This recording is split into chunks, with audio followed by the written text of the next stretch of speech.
it was still our hopeless heroine. As an overworked office worker, she was killed by an old actor and sent into the world of novel. After transmigrating, she discovered not only a vast territory, but also endless wealth. She even had highly prestigious Duke parents, and they were the Duke and Duchess of Clartier, one of the 5 founding contributors of the Spinus Empire. That's right, she realized she had transmigrated into the body of the Duke's only daughter, Elizabeth Clartier. During the few days since arriving, she had been enjoying the glory and luxury she never had in her previous life. On top of that, she got along very well with her parents, and the servants treated her warmly too. Lying in bed, the heroine reminisced about the food here, the beautiful interior decor, and the fact that she had so much money. It was happiness beyond words. The quality of life here was practically perfect. Suddenly, a man knocked on her door. She assumed it was a maid and didn't think much of it, so she told him to come in. Then the man took off his shirt. He climbed on her bed. She thought he was there to give her a massage, and just as she was enjoying the immersive treatment, the man suddenly licked her neck. Startled, she whipped her head around, wanting to see which maid was being so bold. But it was a man. The heroine was completely shocked. The man asked if she was feeling unwell somewhere. She had never seen anything like this before, so she asked if he could leave. The man didn't resist and obediently walked out of the room. The heroine realized that the Elizabeth she had possessed didn't seem simple at all. Could this have been how she usually lived? Even more shocking, the one who had climbed into her bed last night was actually her guard knight. And at breakfast, her parents told her she would be holding a grand wedding with the prince from the imperial palace. That made her heart skip a beat. She never expected Elizabeth to live so wildly. She was about to get married, yet she still had a man serving her. Even more outrageous, a maid told her that Karsus had been serving her for 2 whole years, and when Elizabeth first brought Karsus back, he had still been a very small, thin child. In other words, Elizabeth's relationship with this man seemed far from ordinary. Thinking back on last night, Karsus also felt she didn't seem like Elizabeth. Elizabeth, who was about to marry the crown prince and become crown princess, was not only beloved among commoners, but also treated like an idol among noble ladies. So the heroine decided to completely cut off this improper relationship with Karsus, and then, like those young ladies, simply enjoy this comfortable life. Lady Ralpez told the heroine that the game she had been looking forward to was about to begin. The heroine thought it would be some kind of card game, so she went there full of curiosity and anticipation. But that curiosity and excitement quickly turned into fear and confusion, because it was a man dueling a tiger inside a cage. Ralpez even said that all of this was thanks to the heroine. It turned out that this so-called game was a fighting dog spectacle the heroine herself had proposed, and that she supplied these outstanding fighting dogs to the women at low prices. It was also because of this that their families had grown so influential. Almost every high-ranking noble household kept fighting dogs. The reason Elizabeth had put on a red dress at the maid's recommendation was all for this bloody party. Terrified, the heroine fled, only to fall on the steps. She remembered Lady Ralpez saying, "This was the game you proposed." Elizabeth treated people like objects, supplying lives to this horrifying amusement that regarded human life as a toy. The heroine found it hard to imagine what kind of life Elizabeth had actually been living. Suddenly Karsus appeared before her, only to complain about why she hadn't sent him into the arena. Had she done something wrong? The heroine was bewildered. Karsus noticed her injured foot and without hesitation lifted it up and carefully concealed it. The heroine had thought the novel she transmigrated into would be a fantasy romance full of love, but in truth, it was a banquet hall reeking of blood, along with Karsus's warped loyalty. She knew this was definitely not an ordinary fantasy romance. Karsus told her she could order him to do anything. That's right, this was a depraved 19-plus novel world. To Karsus, participating as a fighting dog was a chance to elevate his master's honor. Karsus got his wish and joined the bloodsport. After killing Layla's tiger, he calmly smiled. The heroine knew this game was abhorrent, but she still had no choice but to send him out, because if he discovered that she was not Elizabeth, that bloodstained sword would immediately be pointed at her. The nobles praised Miss Elizabeth's dog. The heroine saw that Karsus had been injured on the forehead. She subconsciously showed concern, which made the nobles sense something strange. She also noticed that some of their expressions suddenly turned frightening.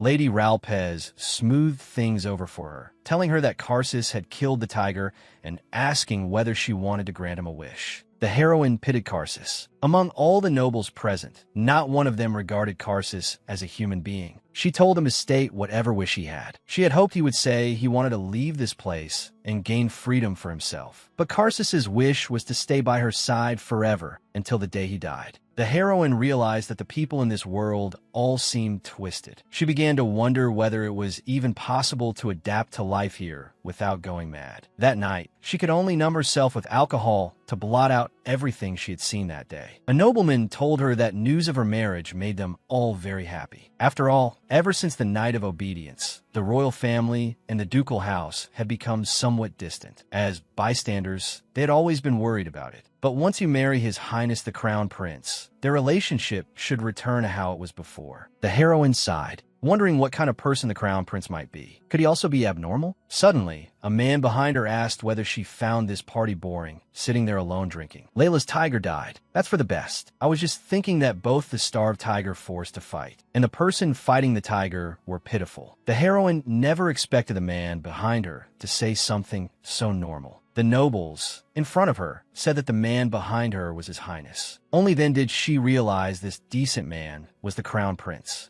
The Crown Prince said he had only come to see his beloved other half. Ever since transmigrating and learning about all the things Elizabeth had done, the heroine had found it hard to accept, but she felt that when it came to choosing a husband, Elizabeth truly had good taste. Karsus silently watched them, but if the heroine wanted to become empress, she had to take preparatory courses for becoming crown princess. The training for a future crown princess was held in the imperial palace, and the heroine was terrible at dancing. Suddenly, a suspicious servant handed her a note and told her that the date had been set, asking whether they should proceed according to plan. But the heroine couldn't understand the writing on it, so she told the maid they would discuss it later. She knew Elizabeth was a villainess, but she still didn't know exactly what Elizabeth had done. She also didn't dare blindly let them move forward because villainesses always met tragic ends. She had Karsus wait at the bookstore. The heroine discovered that she could read the words in the books there, yet couldn't make sense of the writing on that note. Suddenly, the Crown Prince appeared behind her. He asked her to follow him outside so they could spend time alone. On the way, he gave many gold coins to commoner children, which made the heroine think he was a kind person. The Crown Prince said he had been fortunate. As the Emperor's only son, he had faced no real setbacks and had naturally become the Crown Prince of this country. He said he didn't want to enjoy such good fortune alone, but wanted to start changing the country from the ground up together with nobles who shared his ideals. To that end, Crown Prince Ernest hoped the heroine would serve as the bond that would unite the nobles and the royal family. The heroine really wanted to know what Crown Prince Ernest had seen in Elizabeth. She was confused because the woman he loved was someone who supplied fighting dogs to noble parties and even had an improper relationship with her own guard knight. Ernest hoped that she would remain by his side and assist him.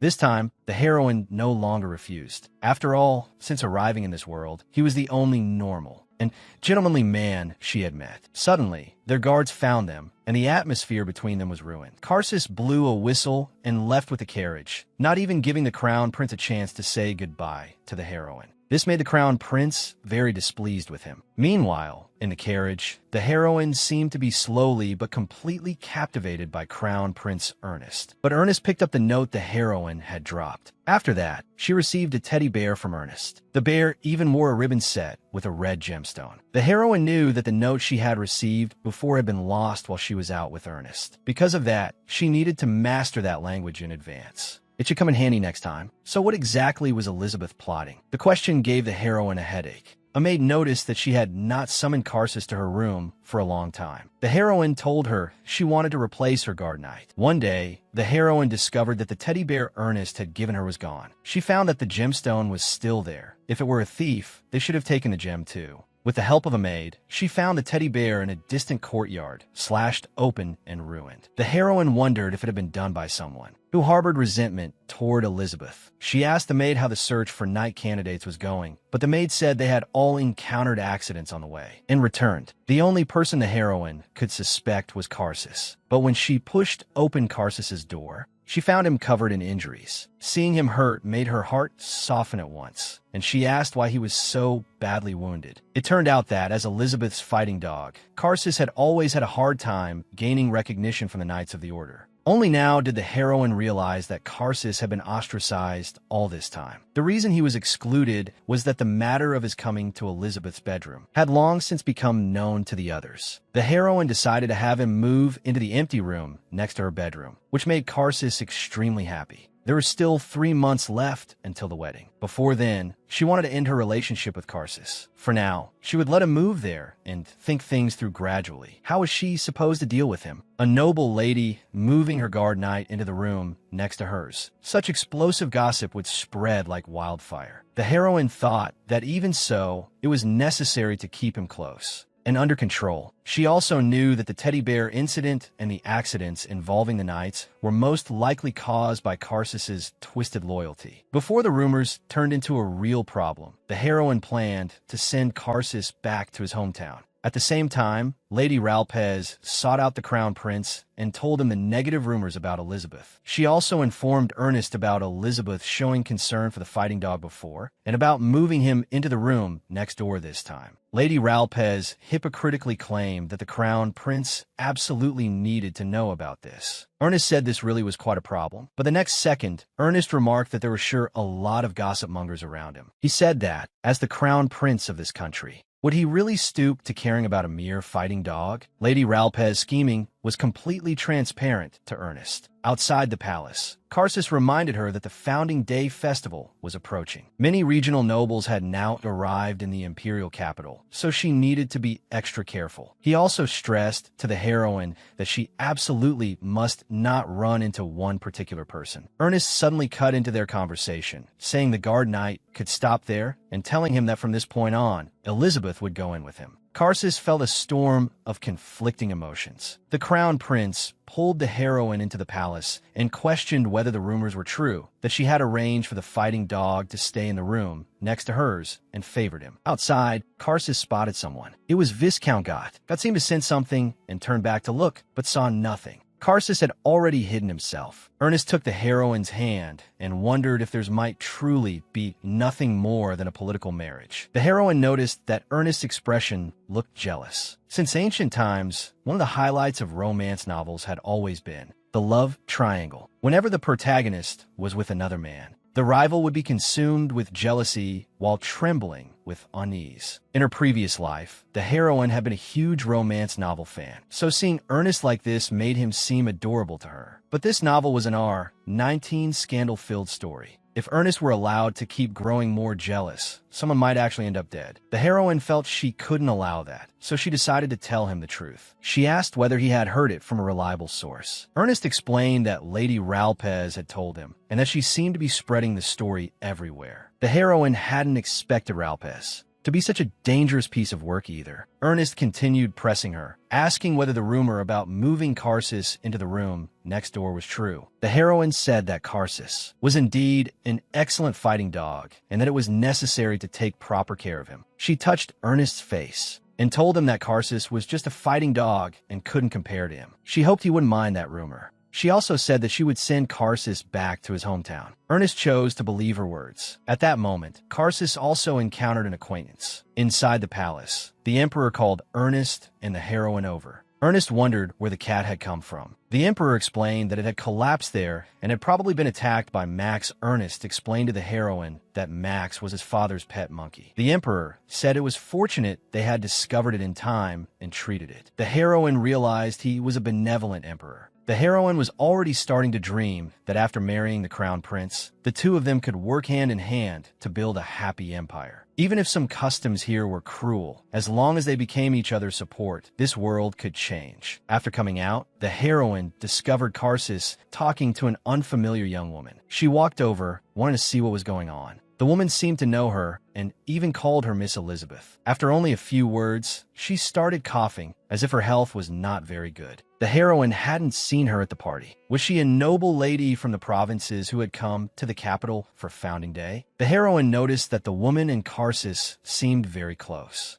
The woman said it might be shameless of her, but asked if the heroine could grant her one request. She hoped to stay at the Clartier ducal residence during the founding day celebrations, saying that having no acquaintances in the imperial capital was simply too lonely. The heroine, sharp as she was, noticed that the woman had not addressed her as Lady Clartier, but simply as Elizabeth, so she found herself unable to refuse. The woman happily bounced with excitement after receiving her answer, but the heroine had a question in her heart. What exactly was their relationship? The woman said that if she lived in the capital, they should be able to meet often. But with such poor health, even if she lived in the capital, she would probably spend all day in her room. She seemed to be a noble lady, yet the heroine simply didn't know the woman before her. The woman said that when they were in the north, they had even eaten ice cream together. The heroine panicked. What north? The woman said that at the bookstore, the book Elizabeth had wanted had already been sent to Noy. Only then did the heroine remember. She lived in the north. She was Deborah Oraz from Carnoy, one of the 5 great dukes of the Spinus Empire. It was said that the previous duke and Duchess Oraz of Northern Lightscar had died early. As the all-capable successor who inherited House Oraz, Deborah Oraz was currently the one who held the title of Duke Oraz. But that morning, the heroine discovered her coming out of Karsus's room. The annual founding day festival began. Nobles and clergy from all over the country, along with foreign ambassadors, all arrived in the empire. Because she had been smiling the whole time, the heroine felt as though the corners of her mouth were about to stiffen. While resting in the courtyard, she spotted Deborah and Karsus together. The heroine thought that even if they had slept in the same bed, it wasn't really her business. But she still showed a trace of displeasure. At that moment, some nobles told Deborah that rumors claimed Miss Clartier had moved her guard knight into the room next door. The heroine happened to be passing by just then. Deborah told them that Miss Elizabeth did not seem to dote on her guard knight as much as outsiders imagined. Deborah said that she had spent the night in Sir Karsus's room, and yet nothing had happened. Hearing that was like a bolt from the blue to the heroine. Deborah's intention seemed to be to claim Karsus for herself. Objectively speaking, letting Deborah take Karsus away did seem like the better choice. But the heroine didn't seem willing to send Karsus to Deborah. Yet the truth was difficult for her to accept. After that night, the heroine fell into deep thought because she had actually started feeling jealous of Deborah. To draw Karsus back to her side, she had the maid use his lavender fragrance again. That night, she deliberately summoned Karsus to her bedroom. She wanted to talk to him, and then give him a chance to leave and start a new life somewhere else. But who could have expected that Karsus would come over, loosen his collar, and kneel before her? Looking at his broad chest muscles, a shy expression appeared on the heroine's face. She told him she hadn't called him here to do that kind of thing, but to talk. Yet inwardly, she was muttering that he really was handsome, with a great body and all that. The heroine told him, "It seems Deborah likes you very much. She even said she wanted to take you back to Lightscar. What do you think about that?" After all, Deborah was a beauty, one with vast northern lands and a ducal title. Karsus asked whether she was jealous. That's right, the heroine really was jealous. The boomerang had finally come back to hit her. She stood up and awkwardly defended herself, saying she was only curious about how he and Deborah had gotten involved. Those words seemed to make Karsus's heart skip. He didn't understand. The one who had me enter Deborah's room the first time we met was you. So before the heroine possessed Elizabeth's body, it had been Elizabeth who told him to get along well with Deborah.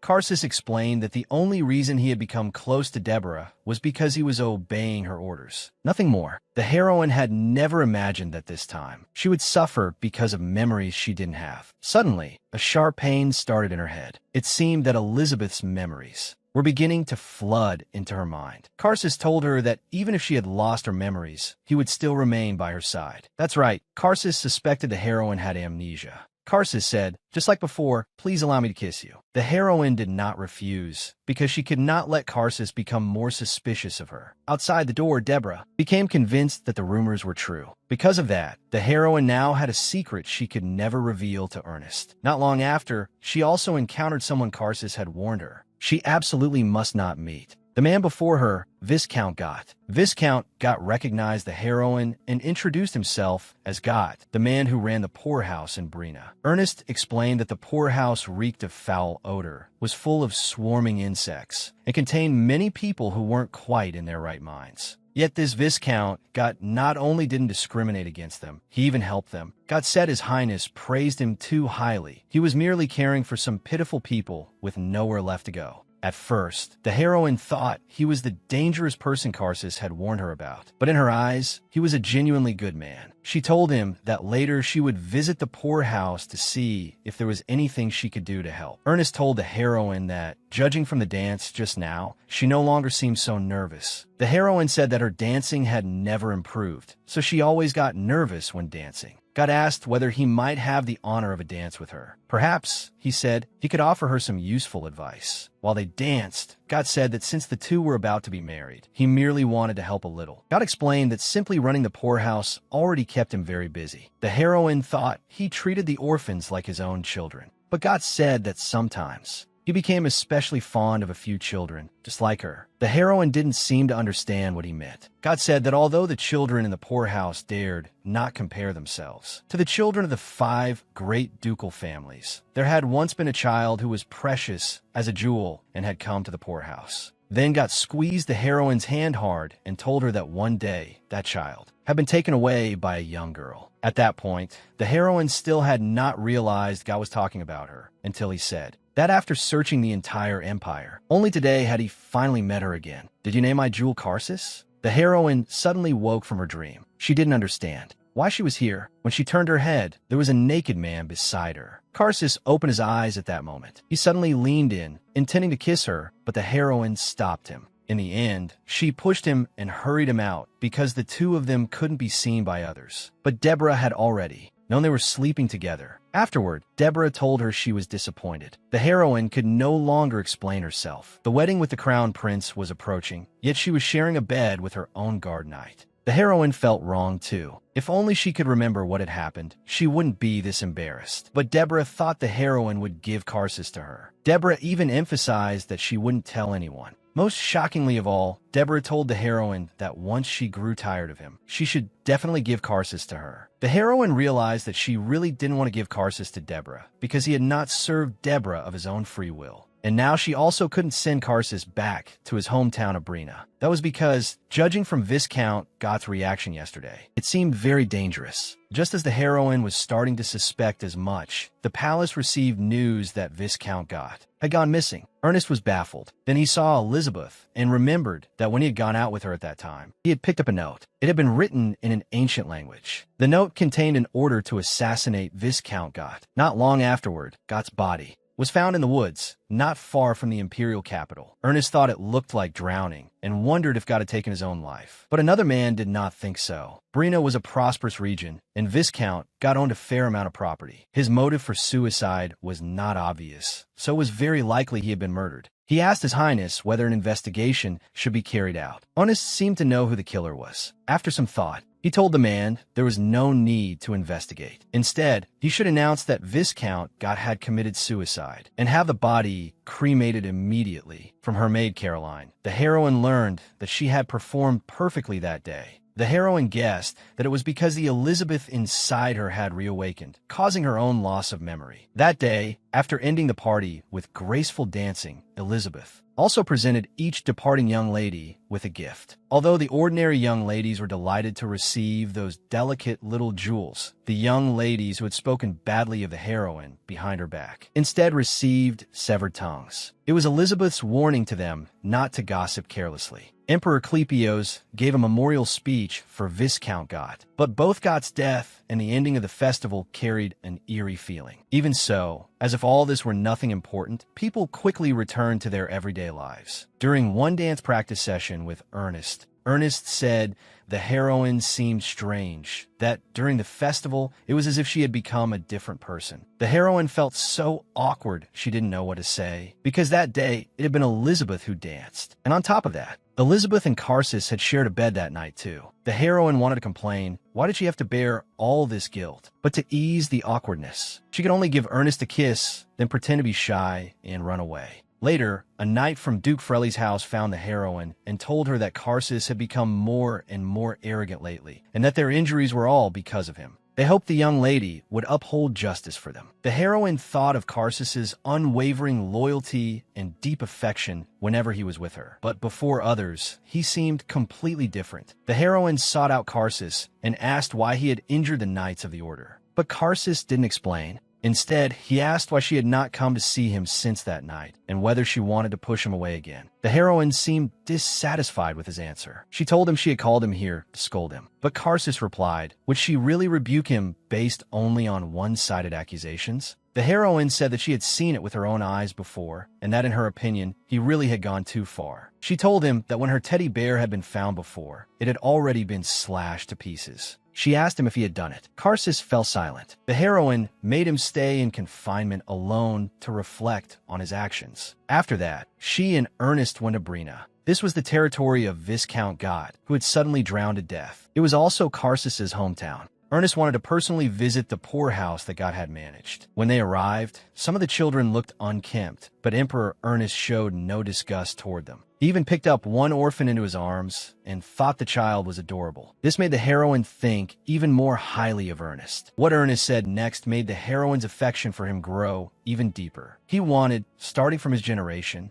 to change the increasingly cruel noble culture. He was grateful that the heroine had come with him this time, and believed that together he and Elizabeth would become a new example. The heroine had never expected him to think that way. Suddenly, the heel of the heroine's shoe broke. Seeing that, Ernest crouched down, intending to carry her on his back to the room. The heroine thought he was both gentle and considerate. He was undoubtedly the little son of the empire. She told him he would definitely become an excellent emperor. Meanwhile, in confinement, Karsus was being mocked by the knights. They told him that since Miss Elizabeth had thrown him into a place like this, it must be because she was already tired of him, and told him to crawl back to where he used to live. Suddenly, a white-haired man approached Karsus and mocked him, asking whether he had failed to win his master's favor. Karsus retorted that his flashy outfit made him look like an upstart, Isaac. The next morning, Ernest came to the heroine's bedside just to have a proper look at her, because what she had said yesterday had deeply moved him. When Ernest's father was young, he had ended a years-long war with the barbarians. So by Ernest's generation, they had to shoulder the heavy responsibility of strengthening culture and the economy. Therefore, the emperor had to find someone who could assist Ernest. In the end, it was decided that Ernest's fiancée would be chosen from among the 3 of the 5 founding ducal families of the Spinus Empire that had daughters.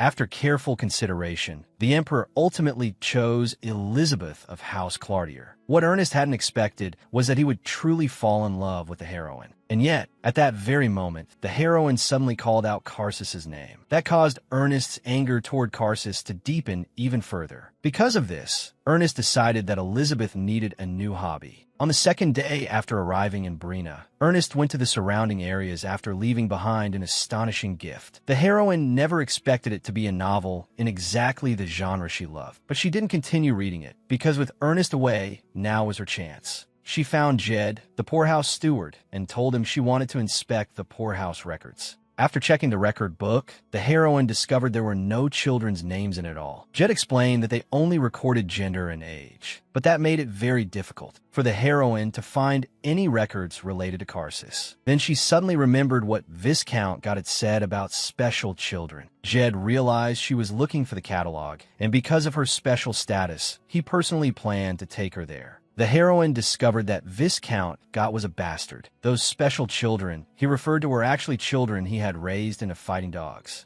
and traded away. Jed said there had recently been thieves, so several places were empty. He told her she could look around first, and if she found any child she liked, they could be delivered according to her schedule. After dealing with matters in Brina, they returned to the capital. The heroine did not purchase any of those special children. She thought that if she bought them, perhaps she could trade that for their freedom, but she was afraid they might become like Karsus. In the end, she could only say that her heart was willing, but her strength was not enough. The heroine went to see Karsus, wanting to check on how he was doing. Karsus seemed to know it was her and happily opened the door. She had looked for other fighting dog suppliers, hoping Elizabeth would not take offense. The heroine realized that because she had stopped the supply of fighting dogs, there were no longer enough of them. She had never expected Elizabeth to wield such enormous influence over the fighting dog market. Ralpez learned that Elizabeth had gone to the poorhouse with His Highness and felt that she had changed a great deal to have gone to a place like that. But the heroine brushed it off by saying she was busy preparing for the wedding. Lady Ralpez told her that after a long time, the Perot auction would finally be held again.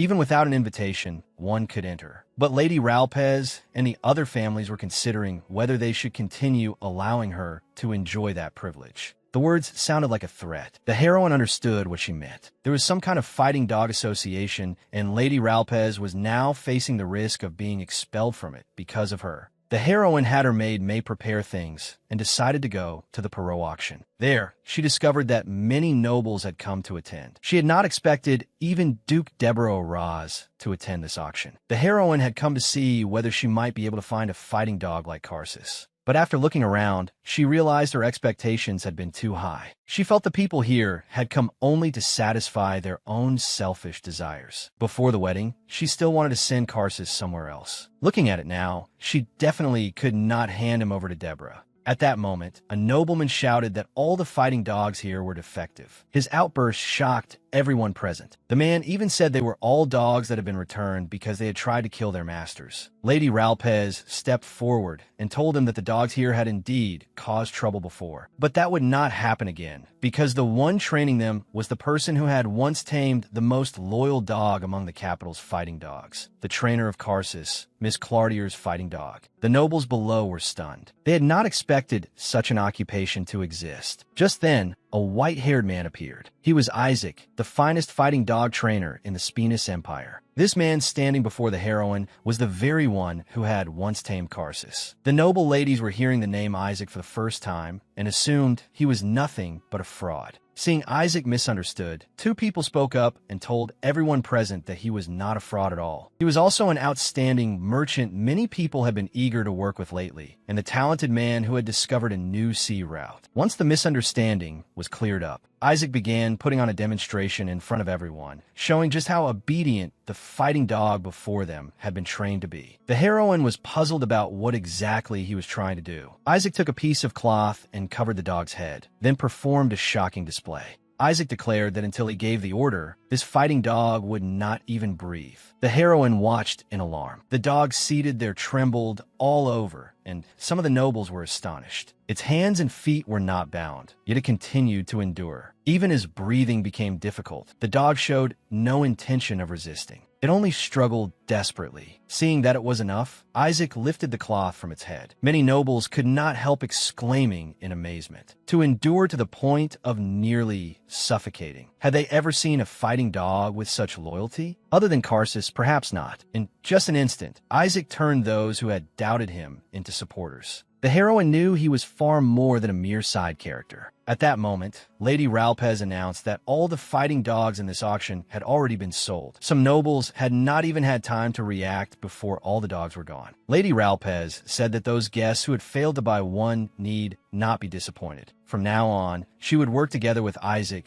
to provide even more fighting dogs for everyone, so they should look forward to the next Perot auction. Only then did the heroine understand why Lady Ralpez had been so bold before. She had found a powerful backer. At that moment, Deborah beside the heroine was also drawn in by the promise of the next auction. Because of this, the heroine ended up alone, eating ice cream and thinking things over. When Isaac saw her on the balcony, he took the initiative to strike up a conversation. Isaac greeted her very smoothly. The heroine did not know what to say, so she complimented him on training the fighting dogs so well and said she hoped he could teach her a few techniques. Isaac told her that all his skills in training fighting dogs had actually been learned from her. The heroine felt awkward. She had not expected his past relationship with Elizabeth to have been anything but ordinary. When Isaac learned that she had gone to the poorhouse with the emperor, he asked what she had thought of it. The heroine said there were many pitiful children there. Isaac, however, remained calm. He said that because there were pitiful children, there were naturally many people suitable to become fighting dogs in the poorhouse. The heroine was immediately displeased. She thought he had no sense of boundaries at all. Did he mean to turn all those poor, helpless children into fighting dogs? Isaac did not deny it. On the contrary, he looked proud. The heroine turned her head and let out a cold snort. She said she had heard his speeches, that becoming a fighting dog meant serving one's master, staying by the master's side, and seeking honor. He hoped to raise fighting dogs into something grand and educate them well. Wasn't he just an upstart of common birth? Yet when it came to fighting dog culture, he spoke like a true expert. It was rather laughable. At that point, Isaac apologized to her. But there was one thing he would not deny. He understood fighting dogs better than any noble, because when he was a child, he himself had been a fighting dog. The heroine was shocked. Isaac noticed that Elizabeth seemed to have forgotten many things. He reminded her that even if she wanted peanut ice cream, she had to endure the temptation. Compared with the ice cream, what drew the heroine's attention more was the fact that he had once been a fighting dog himself. Back at the estate, the maid told her that she was severely allergic to peanuts and could not help lamenting that her mistress was about to get married, yet was still so careless. But the heroine noticed that after eating the peanut ice cream, her body had shown no allergic reaction at all. The next day, disguised, she went to the docks to find Isaac. She wanted to learn from Isaac things she herself did not know. What she did not know was that Karsus was there as well. She came this time to tell Isaac that lately her body had felt unwell and her mental state had not been good either. For example, she had become irritable when dancing, called servants by the wrong names, or failed to remember things that had happened before. In truth, the heroine already knew Isaac suspected her, so in order to dispel his suspicions, she could only make up some lies. So, thank you for warning me last time not to eat peanut ice cream. I almost suffered because of my allergy, didn't I? But perhaps my constitution has changed, since nothing unusual happened. Isaac considered these small matters. The heroine apologized to him for saying he came from a common background, but she still said he was impressive, that it really was not easy to climb up from the bottom. Isaac seemed tired of hearing that, so he asked what the real purpose of her visit was. What exactly did she want? After hesitating for a while, the heroine finally said, with forced cheerfulness, that she wanted Karsus to gain his freedom, just like Isaac had. She believed he could surely guide Karsus onto a path where he could stand on his own, and she was willing to pay enough in return. In the end, Isaac agreed to her request. At that moment, the heroine finally understood why the Spinus Empire was currently at the height of its power. Ships came and went without end. Goods were piled beyond counting, and carriages headed toward every corner of the empire. This country still had limitless room for growth in the future. The heroine resolved that before becoming crown princess, she would correct all the evil Elizabeth had done. She would make Karsus a free man and hurry back to Ernest's side. After the heroine left, Isaac told him, "Your master chose Ernest and abandoned you." Karsus appeared utterly unafraid, because this country was soon about to undergo a great upheaval. On the other side, the heroine was walking along a hidden path, so no one knew that something behind her was chasing her. It was a wild, vicious dog. Unfortunately, the heroine tripped and fell. The vicious dog drew closer step by step, just as the heroine thought her life would not end at the jaws of a beast like this. Someone hurled a stone hard at the dog. Hurt, the dog finally slunk away. The heroine knew the one who had intervened from the shadows had to be Karsus. Sure enough, Karsus appeared before her. She demanded to know whether he had been following her all along. Karsus replied that he was her dog, her guard knight. At that moment, the heroine began to suspect that he had also overheard what she had asked Isaac to do, because she had slipped out in secret. When May saw her mistress finally return, she hurriedly told her that something terrible had happened. At that moment, the heroine's father was mobilizing his people to search everywhere for Elizabeth. The heroine calmly walked out. Her father angrily demanded to know where she had gone. They had turned the whole estate upside down and still could not find her. The heroine claimed she had merely fallen asleep by accident in the dressing room. Her mother shouted Elizabeth in anger. It was the first time the heroine had ever seen her mother lose her temper so badly. But instead of scolding her, her mother hugged Elizabeth, saying she had thought her daughter had left again like before. Her father suddenly joined in as well, making the embrace even more crowded. He reminded her not to disappear so suddenly like today ever again. Only then did the heroine realize that Elizabeth truly had been deeply loved. She began to wonder whether seeing Elizabeth as a villainess had only been her own prejudice. She thought that Elizabeth might simply have been a girl who had grown up freely and brightly in such a warm family, according to the culture of this country. When she secretly took Karsus away back then, it might even have been out of kindness, and afterward she had merely sought a little amusement. In the heroine's eyes, the cruel fighting dog matches were actually fully accepted in this country as one of the nobles' games. If Elizabeth had been so cherished, how could she possibly be a villainess? Soon after, Ernest also hurried over. He told the heroine that hearing she had gone missing had greatly frightened him. She had not expected Ernest to care for and dote on her so much. She told Ernest that she had only fallen asleep in the dressing room. Ernest then opened the gift he had brought. He suddenly paused and asked whether she wanted to try it on. After all, the shoes on her feet were covered in mud. At that moment, the heroine realized that her lie had been exposed. Ernest leaned close and told her that as husband and wife, should they not be honest with one another? He hoped she would answer him truthfully. Was it you who killed Viscount Gott? Ernest explained that before, he had found a note with instructions regarding Gott's assassination. And that note had been one she accidentally dropped. Not long after that, Gott's body was found. At the time, Ernest had concluded that Gott had taken his own life. He also mentioned what she had said before, that fighting dog culture was not entirely bad, and Ernest actually agreed. He explained that it could reduce duels between nobles and also strengthen bonds by having people watch fighting dog matches together. But from Ernest's perspective, there were still many troubling aspects to fighting dog matches. Some people would steal children from poor houses and sell them illegally as fighting dogs. There were even factions forming in the circulation of fighting dogs, attacking one another. So Ernest said he was very worried about her because he knew the heroine was involved in it as well. Ernest kept to the principles of a gentleman. Asking a lady about such matters would be discourteous, so he chose not to ask further. But he emphasized that next time, she must not let her feet step on a muddy ground again, because once he gave his heart to someone, he would never change, even until death. The heroine could hardly believe it. Even if she had killed Viscount Gott, Ernest would still choose to love her. Only then did the heroine realize that her idea that Elizabeth was not a villainess had been far too naive. In a world of devils, devils were destined to be loved. Afterward, the heroine followed Ernest to attend the blessing ceremony. As she touched the wall, she found that many figures had been painted into the mural. Ernest explained that this was a place into which he had poured a great deal of effort, and the goddess statue before them was modeled after none other than Elizabeth. He then took out a necklace and immediately put it on her, explaining that the necklace symbolized the god of love and family. After she married him and became a member of the imperial family, she would become a goddess. But for some reason, receiving such an expensive jewel did not make the heroine happy. Instead, it felt more like cold shackles being fastened around her. Her intuition would soon prove correct, because in a cave at that moment, Isaac and Karsus arrived at a mysterious place. Isaac told Karsus that he had finally found his beloved, the one the dog emperor had thrown away. That day, Ernest summoned Isaac to the palace, wanting to thank him for providing the temple with enormous financial support so that its construction could be completed successfully. Isaac said it was only what he ought to do.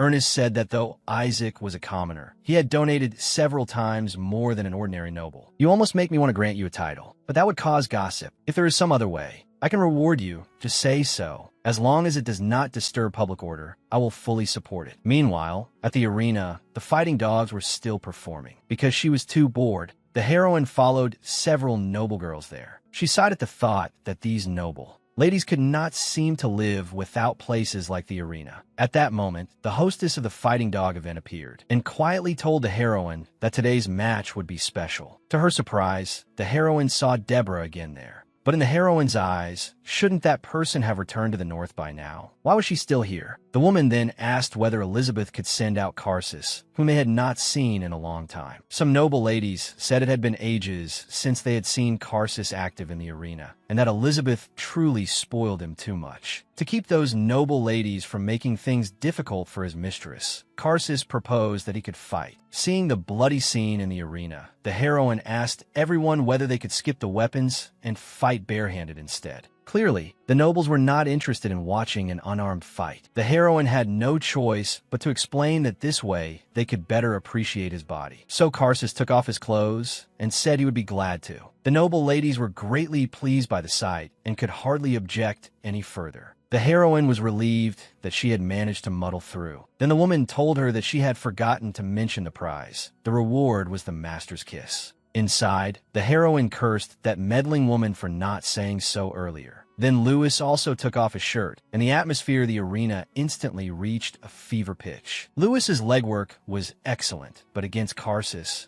those battle-hardened techniques of his were hardly worth mentioning. The noble ladies all remarked that Karsus truly was on another level. He subdued Lewis in an instant. The woman said it was time to give him his reward, but the heroine was unwilling. So she decided to replace the reward with an invitation to her own party as compensation. But to the noble ladies, a party held no attraction at all. Lady Ralpez said it was outrageous that Elizabeth was unwilling to give the fighting dog who had fought so hard for her the reward he deserved. So, in front of everyone, she kissed the fighting dog who had fought for her. The noble ladies beside her watched with relish. In the third match, Lewis died tragically in the arena. Lady Ralpez merely felt it was a pity and said she would just have to find another fighting dog. In the end, the young ladies did not care at all about Lewis, and instead began discussing what they would eat that evening. They paid no attention whatsoever to the fighting dog who had died in the arena. The heroine recalled the mural Ernest had shown her at the temple. The mural, which briefly depicted the empire's history, war, slaughter, plunder.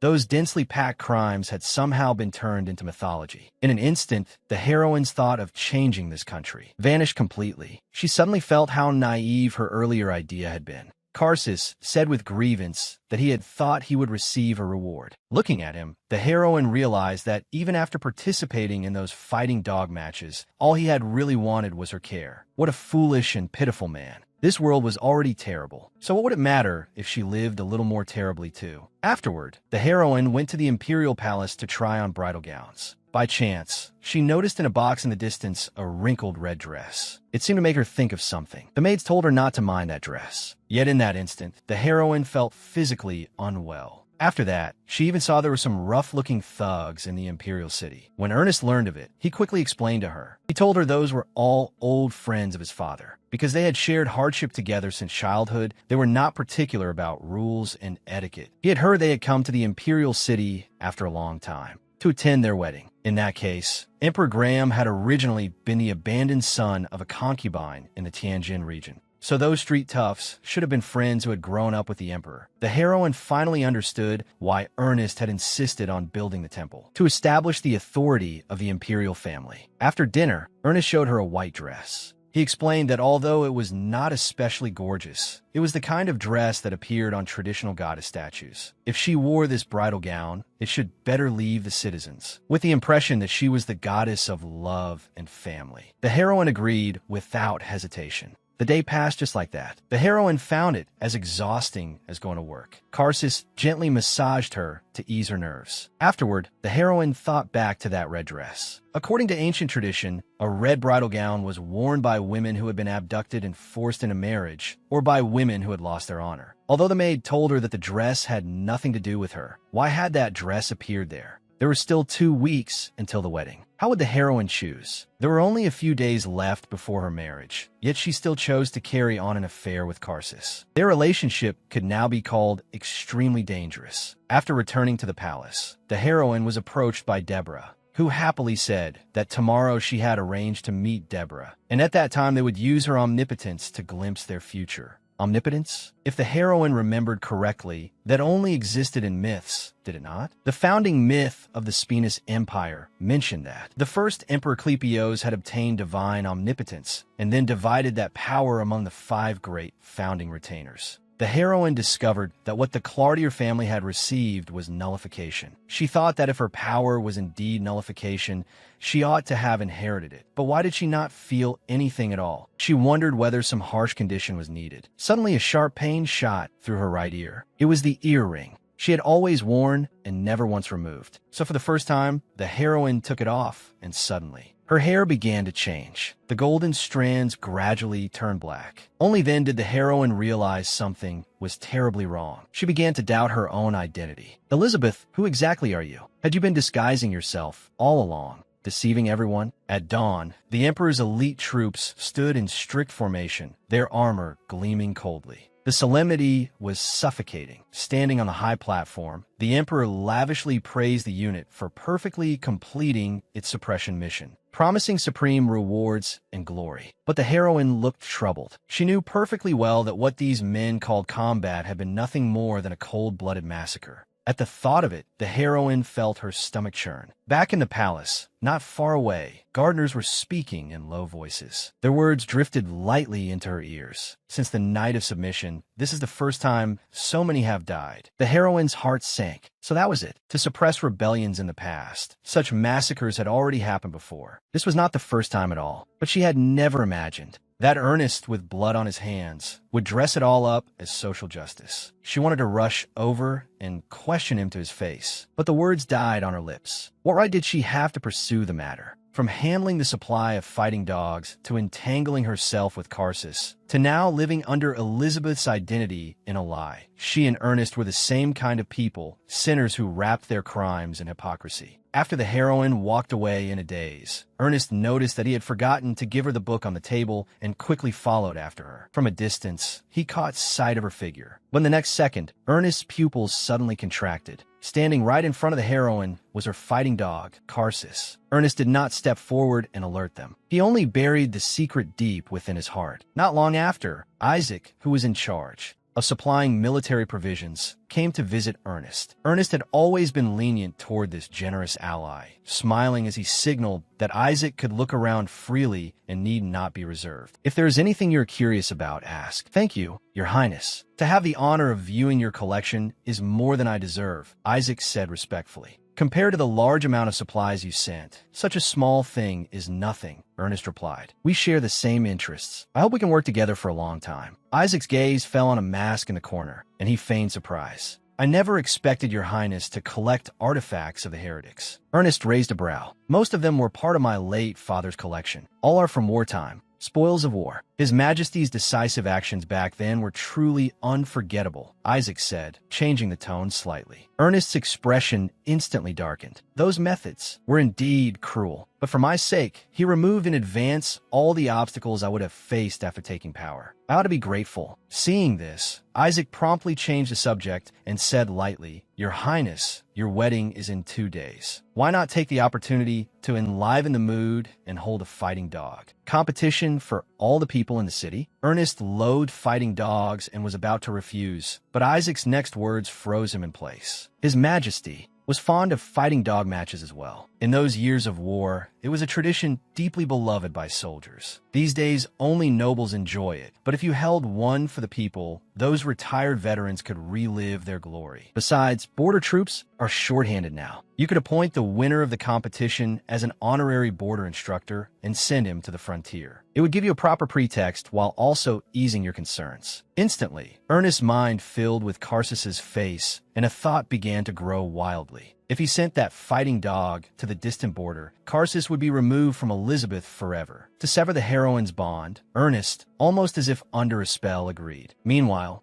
the heroine was out on a date with Karsus in the countryside. The scenery was so beautiful it seemed unreal, but her heart was in turmoil. 2 days later would be her wedding. She should let Karsus go for good. She longed for his gentle profile, yet her heart resisted for some reason. She mockingly thought that keeping such a toy by her side did not seem so bad after all. Then she realized with a shock that she was becoming more and more like the real Elizabeth. Though she hated this rotten reality, all she did was flee from it, hoping to snatch a little comfort from Karsus. Karsus saw through her struggle at once and gently said, "You can run." The heroine stared at him blankly. "Just say that you want to escape this place that devours people." Karsus's gaze was utterly serious. "You're already too tired. You do not need to force yourself. Let us run far away, somewhere no one knows us. Forget everything and live together." The sudden proposal to elope left the heroine at a complete loss. The wedding was right before her, and she had no way back. But the heroine could not stop the memories of the time they had spent together from flashing through her mind, leaving her even more conflicted. Just then, a maid interrupted her thoughts. It was the servant girl who had previously delivered Viscount Gott's secret letter for her. "Lord Isaac said that now. He can accept your commission. You will learn the details later." At the banquet, her father casually announced that the crown prince, in order to entertain the people, had decided to hold a fighting dog competition on the day of tomorrow's wedding, and that the winner would be appointed a border instructor. Only 2 choices lay before the heroine: send Karsus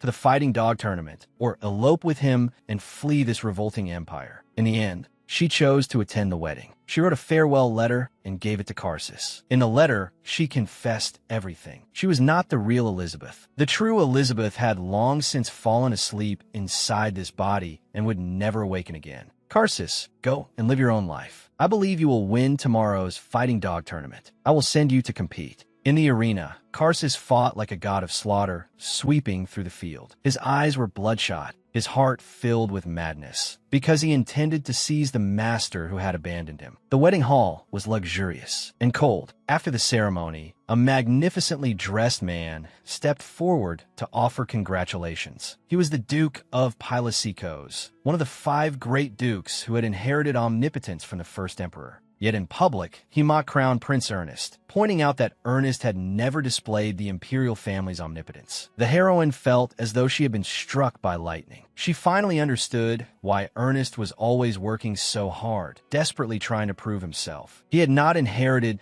the healing omnipotence of the Clepios imperial line to preserve the legitimacy of his succession. He could only use endless effort to hide that inferiority. After the Duke left, the heroine's heart tightened. That Duke was ambitious. If anyone were to rebel, it would surely be him. So she asked Ernest to wait while she went to confirm it once more. But the scene before her made all the blood in her body run cold. The one thing she least wanted to see had happened. "How dare you?" The heroine shouted sternly. "Today is my wedding, and yet you dare bring fighting dogs into the holy temple? Take them away at once." The noble ladies looked utterly confused. "Your Highness, was it not you who sent a letter ordering us to be sure to bring our fighting dogs and select the very best one to receive a reward?" The heroine stared at the seal on the letter, her own seal, and felt as if she had fallen into an ice pit. Someone had used her name to set up a deadly trap. Just as she stood there, stunned, blood suddenly splashed through the air. Warm blood sprayed across her face. Looking up, she saw that the noble ladies who had just been standing there in confusion had all fallen into pools of blood. At last, the heroine understood. The rebels were not the nobles, nor the heretics. It was the fighting dogs. A long-planned fighting dog uprising had broken out. The nobles scattered in terror, fleeing. The cries and screams tore apart the sanctity of the wedding. The heroine frantically searched for Ernest, only to have him yank her into the bushes. "Do not panic," Ernest said in a low voice. The knights at his side had already planned an escape route. As they fled, the heroine felt a bitter sweetness rise in her throat and could not stop coughing. A knight urged them, "Your Highness, take the tunnel. There's only one horse prepared outside. The situation is urgent." "It is fine. Even without a carriage, we can still go." Ernest was about to pull her along, but the heroine suddenly coughed up a mouthful of blood. In a panic, she hid her bloodstained hand behind her back and removed the wedding ring from her ring finger, pressing it into Ernest's hand. "Take this. Have Corn escort you out." Her tone was utterly resolute. "I will stay behind and cover your escape. Do not be stubborn." The heroine remained firm. "In my current condition, I will only hold you back. Ernest, you must live. Leave this place at once. In this mad world, you're the future I chose. Keep the ring safe. When we meet again, you must return it to me." With that, the heroine rushed into the chaos without looking back. Corin cried anxiously, "Your Highness, quickly. We cannot let the crown princess's efforts be in vain." Ernest's heart felt as if it were being cut apart, but he could only grit his teeth and run into the darkness. The heroine had wanted to mount a horse and make more noise to lure away the pursuers, but she forgot that she did not know how to ride and was thrown heavily to the ground. A dark figure instantly appeared behind her. She closed her eyes and resigned herself to death, but the expected blade never fell. A man's voice sounded, "Your Highness the Crown Princess?" The heroine turned and saw it was a soldier from the Imperial City Guard. She demanded to know why he was here. The man said that the Imperial City had completely fallen. The fighting dog rebels had rushed into the palace as well. "If I am to survive, Your Highness, forgive me, but I can only use you as a hostage." Before he finished speaking, a blade tore through the air. The top of the man's skull was split open in a single strike, blood spraying everywhere. The heroine looked over in terror. It was Karsus. His eyes were icy cold. "So in the end, you still abandoned me and chose Ernest. Do you know how much I suffered in that fighting dog tournament?" As he spoke, Karsus's pupils turned a strange scarlet. The heroine retreated again and again in fright. But how could she possibly escape his grasp? A dog that has already been abandoned once, then thrown away again by its master, will bite, you know? Karsus pulled her into his arms, his strong heartbeat clear against her. "I was so afraid of losing you, so uneasy. But now it is all right. The rebellion has succeeded." Karsus openly admitted that he had been terrified of losing her, but now there was nothing to fear because the rebellion had already succeeded completely. "You liar." The heroine shoved him away. "I thought you stayed by my side out of loyalty, but you only pretended to be pitiful to lull me while secretly Planning all this, Karsus immediately grabbed her again. Do not betray me. Ernest will create a better future. Karsus had not expected his master to think that way, so a wicked smile appeared on his face. Master, isn't this exactly what you wanted me to be? With that, he hoisted the heroine onto his shoulder. No matter how she struggled, it was useless. Along the way, noble corpses lay scattered everywhere. The heroine thought of her parents, but everything had been utterly destroyed by the chaos. He threw her down onto a bed. I am a crown princess. The heroine said softly. So what? Karsus leaned in close. Tonight, you belong only to me. Panicked, the heroine tried to dissuade him. There are still countless things outside that need your attention. You do not have time to linger here. Right now, the most important thing is you. Looking at his scarlet eyes, the heroine suddenly remembered something and shuddered all over. You are Emperor Clepios's illegitimate son. Your omnipotence is healing, isn't it? Karsus was not surprised in the slightest. He slowly loosened his collar. You only realize it now? A swarm of people holding torches came pouring out of the forest. They were all commoners, stirred up by the fighting dog matches. Corin could not understand it. Had even ordinary citizens turned into a mob? Ernest, meanwhile, no longer saw himself as one of the citizens. The fighting dog arena had instead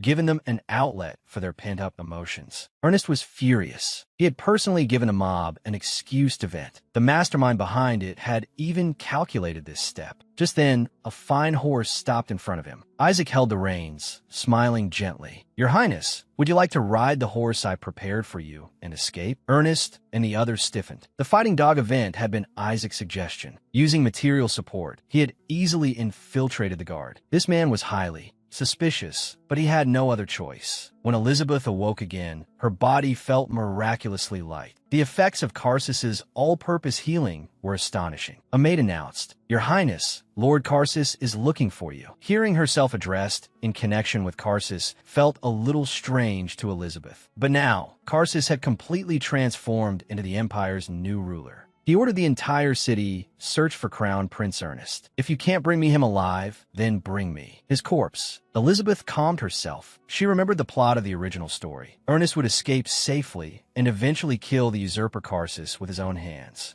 If she just waited patiently, she would be rescued. But she was facing a cruel choice. Only by being with Karsus could she survive. Then Karsus suddenly leaned close to her ear and said something that made her whole body go rigid. Kiss him in front of everyone. Elizabeth felt helpless after hearing it. Before, everything had been done in secret. But this time, it was to publicly declare her belonging. She understood exactly what this kiss meant. It was not a reward after a forbidden affair. It was the crown princess's submission to a usurper, a declaration of her complete fall. She gritted her teeth, reached out to grab Karsus by the collar, rose on her toes, and kissed him in public. A satisfied smile appeared on Karsus's face. Elizabeth bitterly told herself that grabbing him by the collar and kissing him like that counted as her final act of resistance. But in the depths of his heart, Karsus quietly thought that she looked rather adorable at that moment. Only later did Elizabeth learn that during the fighting dog spectacle, Karsus had publicly displayed the royal family's all-purpose healing power, capable of curing fatal wounds, completely inciting the oppressed commoners and the faithful in setting off this uprising. The imperial capital had become a chaotic place, full of confusion and fear. In the past, it had always been Karsus waiting devotedly for her return. But now it was Elizabeth who stayed in the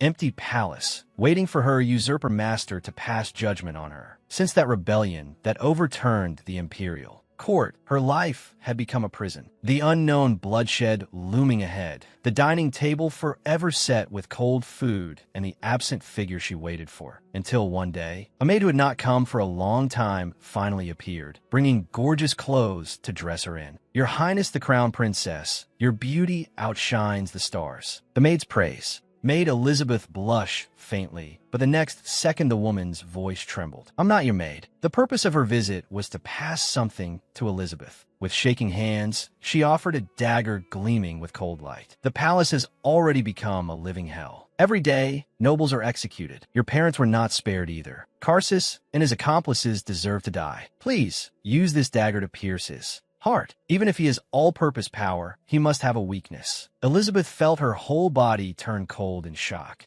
Only then did she realize that the servants in the palace had already split into rebel sympathizers and royalists. The woman before her was a fanatical believer devoted to the royal family. Before Elizabeth could respond, the maid kissed the tip of her shoe and swallowed the poison she had brought with her. She said she had already eliminated 6 of the rebels' lackeys. Filled with doubt, Elizabeth decided to leave her room and see for herself. The palace had long lost its former order. Noble ladies captured during the rebellion were being forced to wear maid uniforms and keep basic operations going. Lady Ralpez was one of them. When Elizabeth walked by in luxurious dress, an angry figure suddenly charged out and violently shoved her to the ground. Elizabeth struggled to look up and met Lady Ralpez's gaze, sharp as poisoned jade. "You dare walk around so freely without even bringing guards, Miss Elizabeth?" Lady Ralpez's voice dripped with mockery. Elizabeth asked in confusion, "Why are you all wearing maid uniforms? Rather than that, I'd like to know why you still get to live in luxury. At first I pitied you. On your wedding day, the rebellion broke out, and you were taken hostage by the fighting dogs, becoming their bride in an instant. But the more I thought about it, the stranger it seemed. Didn't you send letters to several noble ladies the day before the wedding, telling them to bring their fighting dogs to the ceremony? In the end, every lady who attended was brutally killed by her own dog. You were supposed to become the crown princess. I wanted to believe you would never do such a thing. But Karsus is a usurper, and those fighting dogs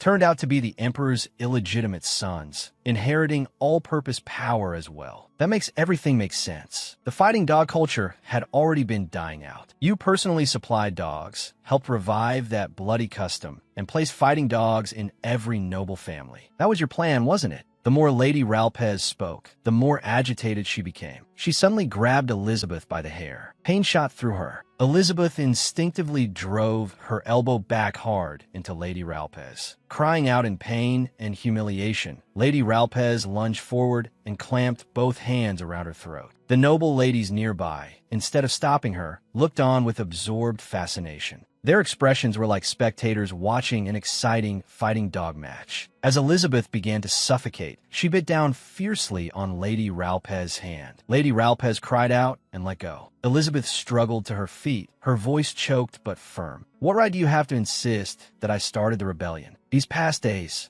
weren't you the ones enjoying the fighting dog matches? I only came out to confirm whether my parents were safe, and you accuse me without any proof. Instead of making blind guesses here, reflect on yourselves, stay alive, and wait for Ernest to return." Before she could finish, Elizabeth suddenly felt her waist lighten. The dagger the maid had left her was gone. Lady Ralpez had snatched it away. "You despicable hypocrite, D." With murderous fury in her eyes, Lady Ralpez thrust the dagger at her. Elizabeth instinctively turned aside, and the blade knocked the earring from her left ear, sending it spinning through the air with a flash. At the very instant Lady Ralpez stabbed again, something bizarre happened. Her movements suddenly slipped out of her control. The dagger in her hand turned around and pressed tightly against her own throat. The noble ladies around them screamed as they watched Lady Ralpez, under an irresistible force, slit her own throat with her own hand. Elizabeth went ice cold on the spot. She suddenly remembered the earring she had once worn on her right ear. It had helped remove her disguise before. Could it be that the earring on her left ear had been used to suppress her all-purpose ability? A terrifying thought rose in her mind. Her power seemed able to control people's hearts. This was the first time she had killed someone. Clutching the blood-stained dagger, Elizabeth staggered outside like a wandering ghost. Then the sight before her made her freeze. The streets were ablaze with flowers, flower pillars twisting upward, fragrant as paradise. But when she looked closely and saw corpses hanging from those flower-wrapped pillars, she was dragged back into brutal reality in an instant. That maid from earlier was here too.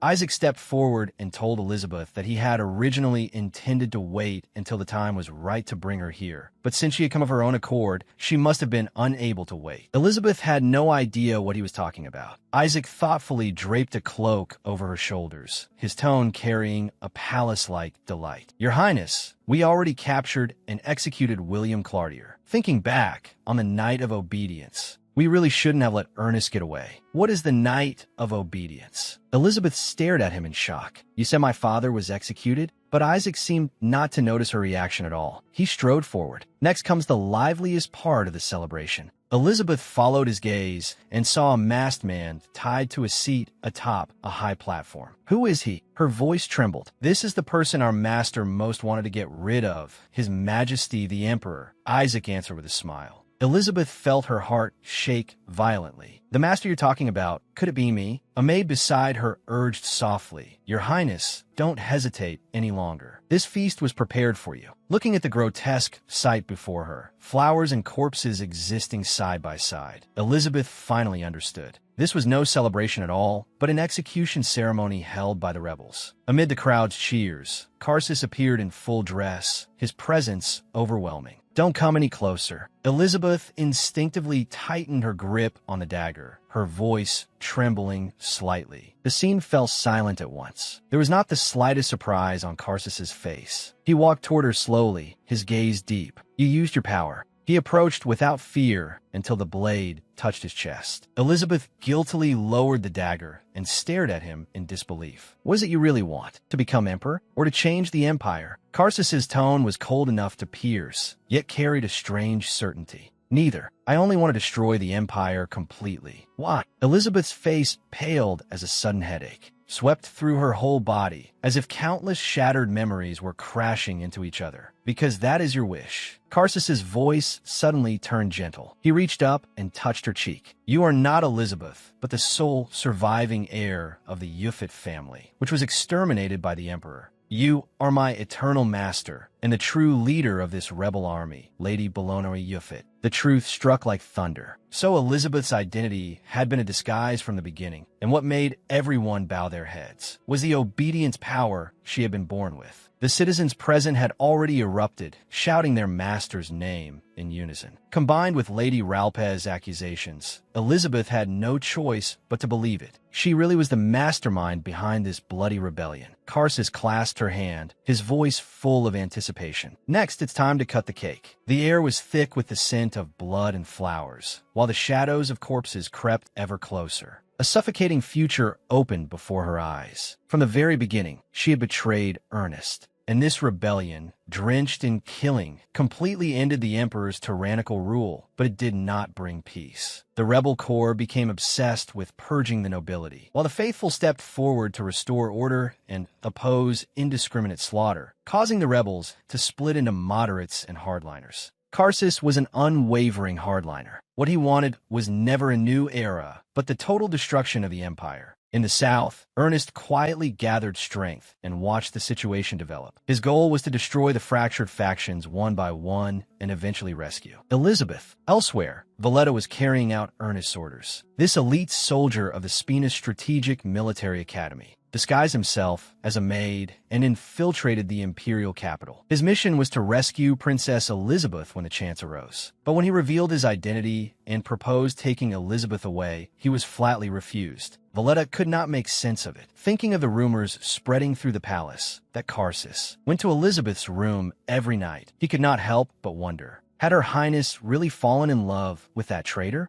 With the mission stalled, Valletta decided to change the plan temporarily and assassinate Karsus alone. But one accidental encounter sent ripples through his heart. That day, his hat was blown onto a tree branch by the wind. Because of his disguise, he could not show off his true abilities. Then a strange man quietly appeared, easily retrieved the hat, handed it to him, and silently walked away. That stunning glimpse of his beauty made Valletta, who had never known romantic feelings, feel his cheeks grow hot. When he learned that man was Karsus, he immediately suppressed those strange feelings and strengthened his resolve to kill him. But on the very day he prepared to act, Karsus was targeted by another group of assassins. Valletta saw with his own eyes how deftly Karsus avoided a fatal strike. In the middle of the fight, a broken sword was knocked flying straight toward Valletta. Karsus hesitated not at all and stepped in front of him. At that moment, Valletta lost his chance to assassinate him, and his understanding of Karsus began to waver. Karsus did not seem as vicious as the rumors claimed.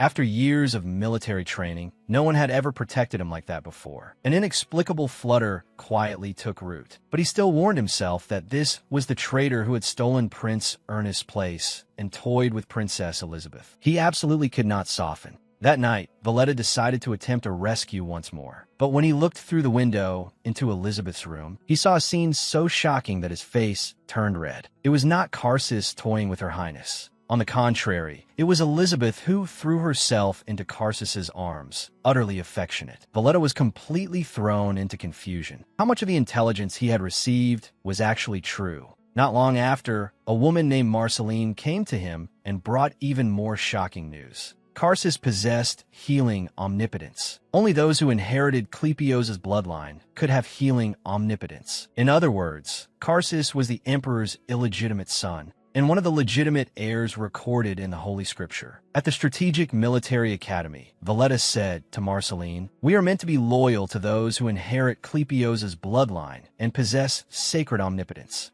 Karsus may be Prince Ernest's enemy, but he may not be our enemy. When summer ends and Prince Ernest launches full-scale war, the victor will naturally win our loyalty, because that will be the most suitable ruler." Valletta decided to terminate the mission. Meanwhile, Ernest, having received no word from Valletta or Marceline for far too long, decided to infiltrate the imperial capital himself. Before the struggle for the throne erupted, he had to bring Elizabeth back to his side. Elsewhere, Isaac reported to Karsus, "I found Deborah O'Raz in the north. She's interested in you. If you go in person, you can definitely win her over." Ernest's forces are still not strong enough to go to war. It will take at least 3 months to gather troops. This is the best time to win allies. But Karsus looked troubled. "If I leave, what about my master's illness?" Just then, Elizabeth, who had been waiting a long time already, appeared with an unprecedented gentleness in her smile. Karsus looked shocked by her unusual behavior. "I made dishes you like. If there's any gift you want, I can prepare that too." In his heart, everything in the world paled beside the person before him. What he wanted was only her. Elizabeth smiled and replied, "Don't I already belong to you?" As night deepened, the two entwined. After their tender intimacy, Elizabeth suddenly asked in deadly seriousness, "Karsus, can you die for me?"